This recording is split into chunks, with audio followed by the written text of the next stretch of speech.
Hello friends, आज है 9 अगस्त 2020। तो आज की डेट से जितने भी महत्वपूर्ण करंट अफेयर्स बन सकते हैं वो सब हम लोग डिस्कस करेंगे। तो आइए देखते हैं। पहला प्रश्न है, जम्मू और कश्मीर के नवनियुक्त उपराज्यपाल का नाम बताइए। ऑप्शन बी सही होगा इसका, मनोज सिन्हा। पूर्व केंद्रीय मंत्री मनोज सिन्हा को राष्ट्रपति रामनाथ कोविंद ने केंद्र शासित प्रदेश जम्मू कश्मीर का नया उपराज्यपाल नियुक्त किया है। वह गिरीश चंद्र मुर्मू से पदभार ग्रहण करेंगे, जिन्हें अक्टूबर 2019 में अनुच्छेद 370 के निरस्त होने के बाद जम्मू और कश्मीर के लेफ्टिनेंट गवर्नर के रूप में नियुक्त किया गया था। दूसरा प्रश्न, श्री अजय त्यागी को किस समिति के अध्यक्ष के रूप में पुनः नियुक्त किया गया है। ऑप्शन ए सही होगा इसका, सेबी का। श्री अजय त्यागी को 1 सितंबर 2020 से मंत्रिमंडल की नियुक्त समिति द्वारा सेबी के अध्यक्ष के रूप में पुनः नियुक्त किया गया है। सरकार ने सेबी के अध्यक्ष अजय त्यागी से के कार्यकाल को 18 महीने के लिए आगे बढ़ाने की मंजूरी दे दी है। अब उनका कार्यकाल 28 फरवरी 2022 तक रहेगा। श्री अजय त्यागी हिमाचल प्रदेश कैडर के 1984 बैच के सेवानिवृत्त IAS अधिकारी हैं और उन्हें मार्च 2017 में सेबी के अध्यक्ष के रूप में 3 साल के लिए नियुक्त किया गया था। तीसरा प्रश्न है, हुस्न हुरून वैश्विक यूनिकॉर्न सूची 2020 में भारत किस स्थान पर है। हुरून वैश्विक यूनिकॉर्न सूची 2020 में भारत किस स्थान पर है। ऑप्शन सी सही होगा इसका, चौथे स्थान पर। हुरून वैश्विक यूनिकॉर्न सूची 2020 में भारत को चौथे स्थान पर रखा गया है, जिसे हुरून रिसर्च इंस्टीट्यूट ने 4 अगस्त 2020 को जारी किया था। इस सूची में संयुक्त राज्य अमेरिका 233 यूनिकॉर्न स्टार्टअप्स के साथ शीर्ष पर रहा है। दूसरे स्थान पर चीन है, जिसके बाद ब्रिटेन, और चौथे स्थान पर भारत है। अमेरिका और चीन के पास दुनिया के 78% से अधिक यूनिकॉर्न हैं। भारत में 21 यूनिकॉर्न ऐसे हैं जिनकी कीमत 73.2 बिलियन डॉलर है और भारतीय यूनिकॉर्न की औसत उम्र 7 साल है, जिनमें से 2 की उम्र 4 साल से कम। भारतीय यूनिकॉर्न में सबसे अधिक निवेश सॉफ्टबैंक द्वारा किया जाता है। तो आगे बढ़ने से पहले जो भी मित्र हमारे चैनल पर नए हैं वो चैनल को सब्सक्राइब अवश्य कर लें, जिससे आगे आने वाले सारे महत्वपूर्ण वीडियो आप तक पहुँचते रहें। चौथा प्रश्न है, जॉन ह्यूम का हाल ही में निधन हो गया, वे किस क्षेत्र से जुड़े हुए थे। ऑप्शन ए सही होगा, राजनेता थे वो। जॉन ह्यूम एक नोबेल शांति पुरस्कार विजेता और एक प्रमुख उत्तरी आयरलैंड के राजनेता थे, जिन्होंने शांति वार्ता और 1998 में उत्तरी आयरलैंड में राजनीतिक संघर्ष को समाप्त करने के लिए बेलफास्ट समझौते पर हस्ताक्षर करने एवं 1960 के दशक से जारी हिंसा को समाप्त करने में एक प्रमुख भूमिका निभाई थी। समझौता ज्ञापन पर हस्ताक्षर करना उत्तरी आयरलैंड के 1990 के दशक की शांति प्रक्रिया में एक प्रमुख विकास कार्य था। जॉन ह्यूम 1970 में social democratic and labour party के संस्थापक सदस्य भी थे।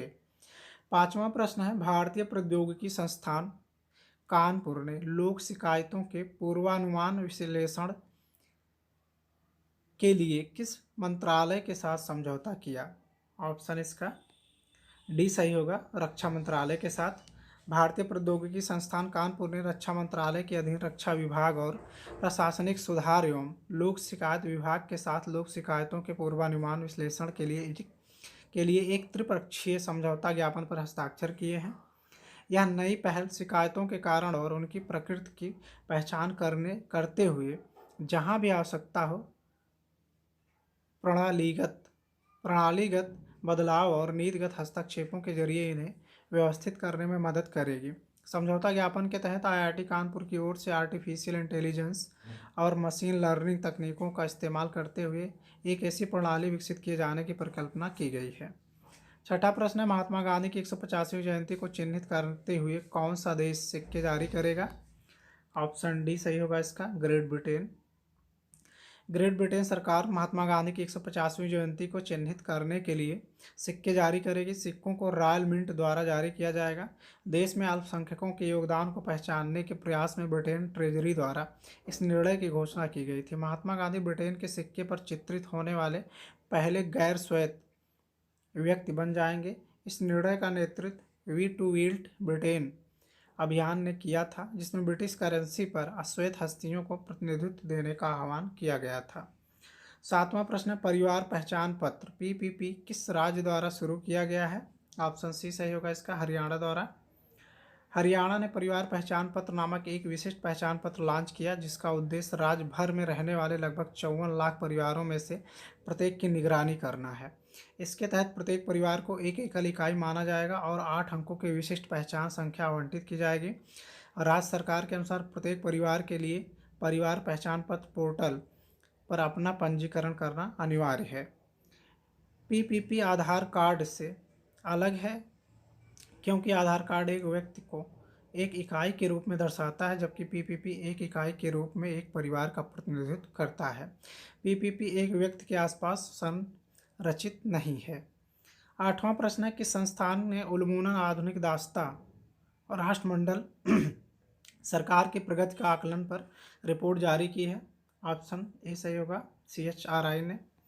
राष्ट्रमंडल मानवाधिकार पहल ने उन्मूलन आधुनिक दास्ता राष्ट्रमंडल सरकार की प्रगति का आकलन पर रिपोर्ट जारी की है। यह राष्ट्रमंडल मानवाधिकार पहल और वॉक फ्री द्वारा व्यक्तियों में तस्करी के खिलाफ विश्व दिवस जारी किया गया था, जो एक गुलामी विरोधी संगठन है। इस रिपोर्ट में राष्ट्रमंडल देशों द्वारा वर्ष 2018 में बलपूर्वक श्रम, मानव तस्करी, बाल श्रम को समाप्त करने एवं सतत विकास लक्ष्य को प्राप्त करने तथा आधुनिक दास्ता की स्थिति को वर्ष 2030 तक समाप्त करने के लिए किए गए वादों की प्रगति का आकलन किया गया। राष्ट्रमंडल के देश जबरन विवाह कराने के अपराध में संलिप्त हैं, जबकि 23 देश ऐसे भी हैं जो बच्चों के व्यावसायिक एवं शोषण के अपराध में संलिप्त नहीं हैं। समूह के किसी भी एशियाई देश ने आपूर्ति श्रृंखला में श्रम के खिलाफ कानूनों को लागू नहीं किया था। 9वां प्रश्न, किस बैंक ने एक स्वचालित आर्टिफिशियल इंटेलिजेंस संचालित वॉइस असिस्टेंट AXAA लॉन्च किया है? ऑप्शन बी सही होगा इसका, एक्सिस बैंक ने। एक्सिस बैंक ने एक स्वचालित आर्टिफिशियल इंटेलिजेंस संचालित वॉइस असिस्टेंट AXAA लॉन्च किया है, जो एक कन्वर्सेशनल वॉइस बॉट है। इसमें पारंपरिक इंटरैक्टिव वॉइस रिस्पांस सिस्टम से ग्राहक अनुभव के प्रतिमान को कॉल स्टीयरिंग और सटीक प्रतिक्रिया के नए युग में सटीकता और स्थिरता के बाद बदलने की शक्ति है। AXAA एक नेक्स्ट जेन बहुभाषी वॉइस BOT है, जो अंग्रेजी, हिंदी और इंग्लिश में उपलब्ध है और हर दिन 1 लाख अनुरोधों और ग्राहक प्रश्नों को हल करने की क्षमता रखता है। बॉट प्रश्नों, उसके संदर्भ और काल के कारण को समझने में मदद करेगा, जिससे ग्राहक अनुभव में सुधार होगा। 10वां प्रश्न है, मार्क एंथनी फिलिप्स किस देश के नए प्रधानमंत्री नियुक्त किए गए हैं? ऑप्शन ए होगा इसका, गुयाना के। मार्क एंथनी फिलिप्स को दक्षिण अमेरिका के एक छोटे से देश गुयाना के नए राष्ट्रपति इरफान अली द्वारा गुयाना के नए प्रधानमंत्री के रूप में नियुक्त किया गया है। Brigadier Mark Anthony Phillips Guyana रक्षा बल के पूर्व चीफ ऑफ स्टाफ हैं और वर्ष 2013 से 16 तक इस पद पर कार्यरत रहे हैं।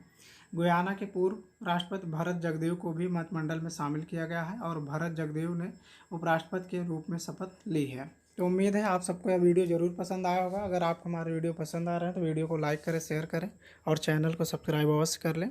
धन्यवाद मित्रों।